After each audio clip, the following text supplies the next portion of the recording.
Hello everyone, আমরা এসআইআরে গিয়েছিলাম হেয়ারিংয়ের জন্য।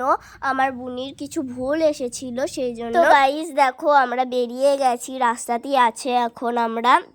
তো দেখো গাইস, কত লোকজন এসেছে, কত গাড়ি ঘোড়া আছে। দেখো কতজনের এসআইআরে হিয়ারিংয়ে অনেক প্রবলেম এসেছে। তো দেখো কতজনে এসেছে।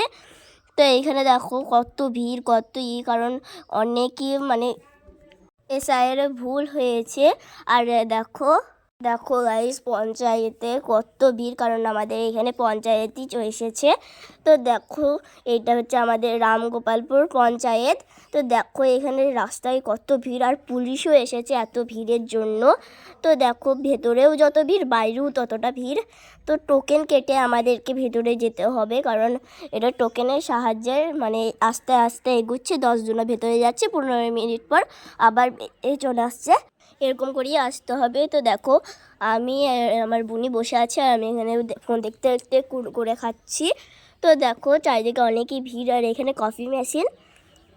তো দেখো এখানে কফিও খেতে পারবে তোমরা। ছোট থেকে বড় সবাই এসেছে এইখানে। হিয়ারিংয়ের প্রবলেম, এসআইয়ের প্রবলেম, সেই জন্য দেখো।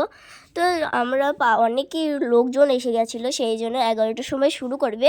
সেই জন্য আমরা ভাত খেয়ে গা ধুয়ে আর করে 2টোর সময় এসেছি, কারণ আমাদের অনেক লেটে আছে নামটা। তো দেখো আমরা বেরিয়ে পড়েছি রাস্তাতে, বুনির এসআইয়ের সব কমপ্লিট হয়ে গেছে। আর আমাকে এই রাস্তাতে দেখে একটা গান মনে পড়ছে, সেটাই তোমাদেরকে বলি।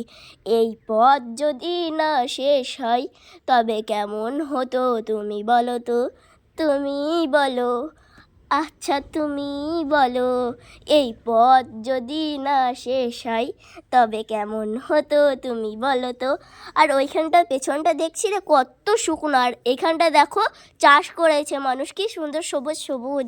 তো চলো টাটা, বাই বাই, সি ইউ।